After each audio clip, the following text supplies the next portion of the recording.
आज का जो हमारे कॉलेज में जो प्रोग्राम हुआ ना वो दो संस्थाओं ने मिलकर किया है।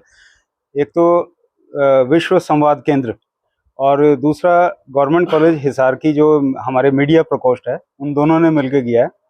और देवऋषि नारद मुनि जी जो हैं, उनकी जयंती के अवसर पे एक मीडिया से जुड़े सब लोगों को सम्मानित करना और एक साथ में संगोष्ठी जिसका विषय था कि पत्रकारिता किस तरह से राष्ट्रीय सशक्तिकरण में मदद कर सकती है, तो उस पर संगोष्ठी और सम्मान समारोह कह सकते हैं, मिलन समारोह कह सकते हैं। तो ये था, ये देवऋषि नारद जी की जयंती के उपलक्ष्य में था।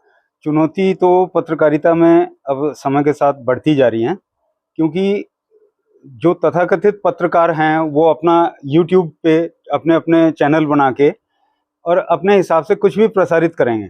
उनका पर्पस सिर्फ ये रहता है कि यूट्यूब पे उनको लाइक्स मिलते रहें, कमेंट्स मिलते रहें और उनकी एक निश्चित आमदनी होती रहे। ये बात आम जनमानस नहीं समझता और उस सोशल मीडिया वालों को ही सही न्यूज़ चैनल मानते हुए उन पे विश्वास करते हैं, और जबकि वो अक्सर बहुत चांसेस ये रहते हैं कि वो गलत होते हैं। तो ये लोगों को भी समझना चाहिए कि जो ऑथेंटिक न्यूज़ चैनल्स हैं उन पे विश्वास करें और सबसे ज़्यादा प्रिंट मीडिया पे विश्वास करें। और लेवल तो देखिए उनका मतलब मायने रखता ही है।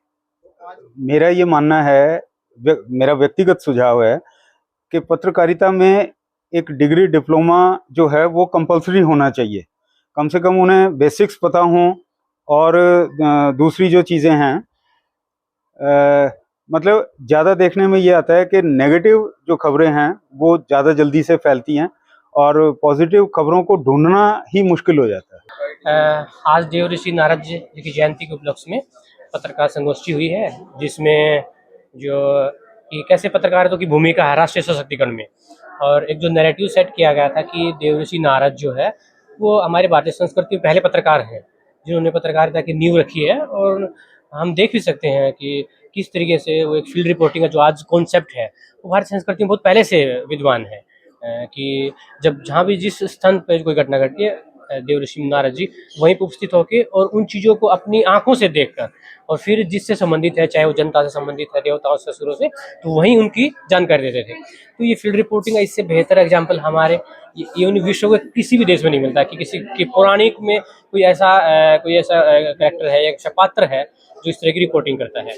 तो आज की पत्रकारिता के दौर में मुझे लगता है कि हमें देखना चाहिए, पत्रकारों को भी एक सीख लेनी चाहिए कि कैसे राष्ट्र प्रथम जो है वो उनकी रिपोर्टिंग में झलकना चाहिए। पत्रकारों की जो मीडिया का जमाना काफी चल रहा है, लेकिन सोशल मीडिया जो है उससे जो जैसे टीवी चैनल हो गया तो उसके अंदर काफी डिफरेंट आ गया है। इसको लेकर क्या कहेंगे? देखिए, जो जब से सोशल मीडिया आया है, सोशल मीडिया ने जो पत्रकारिता की जो एक परिभाषा थी या पत्रकारिता का क्षेत्र था वो सब कुछ प्रभावित कर दिया है, क्योंकि पूरी तरीके से चेंज कर दिया है। अब आप पत्रकार किसको कहेंगे? सबसे पहला प्रश्न यही उठ रहा है कि अब आप पत्रकार किसको कहेंगे? ठीक है, अब सोशल मीडिया के दौर में पहले पत्रकारिता में एक सेंसरशिप होती थी, एडिटर के पास जाएगी खबरें, वो चेक करेगा, तथ्यों की जानकारी होती है। लेकिन अब ऐसे पत्रकार आए हैं जिनको पत्रकारिता की विषय की जानकारी भी नहीं है, नहीं उन्होंने कोई औपचारिक शिक्षा ली है। अगर उस पहलू को अगर हम छोड़ दें तो उसके बावजूद भी जो पत्रकार के जो एक एथिक्स थे जो उनसे बहुत दूर जा चुकी पत्रकारिता, और उस वजह से जो है जो असली जो चैलेंज जो मेन स्ट्रीम के जो या जो मुख्य पत्रकार हैं उनको चैलेंज मिल रहा है, और कहीं ना कहीं एक नकारात्मक छवि बनी है पत्रकारिता की भी कि चाहे तो वो एक ब्लैकमेल के रूप में देखे जा सकते हैं, या फिर हम देख सकते हैं कि बगैर किसी की जांच के वे तुरंत जो न्यूज़ जारी कर रहे हैं उसमें फेक न्यूज़ भी है, और उसमें कई बार ऐसी घटनाएं भी हो जाती हैं जिससे किसी व्यक्ति से संबंधित नहीं है और उसका जो है वीडियो वायरल रहता है। फिर कई बार आपत्तिजनक चीज़ें भी इसमें हम देख सकते हैं कि जो है आपको इस तरह की चीज़ें देखने मिल जाएंगी। सरकार को इसके ऊपर कोई क्राइटेरिया बनाना चाहिए। सरकार ने अभी डिजिटल ब्रॉडकास्टिंग एक बिल अभी पेश नहीं किया, अभी बनाया नहीं है, बल्कि उस पर चर्चा चल रही है और मुझे लगता है कि बहुत ज़रूरी है। अब आप देख सकते हैं यूट्यूब पे बहुत सारे ऐसे चैनल हैं, हम एग्जांपल ले सकते हैं कि रणबीर इलाहाबादिया वाला केस का कितना उसका जो एक तरह से जो कमेंट है, क्या उस तरह कमेंट क्या वो एक सभ्य समाज में जायज़ है क्या नहीं है? तो यूट्यूब पे एक इतना एक सेंसरशिप जरूर होनी चाहिए कि अगर हम जिम्मेदारी ठहरा सकें, इतना जरूर सेंसरशिप जिम्मेदारी ठहरा सकें कि जो भी इस, क्योंकि पत्रकारिता का जो फील्ड है वो जिम्मेदारी से भरा हुआ है।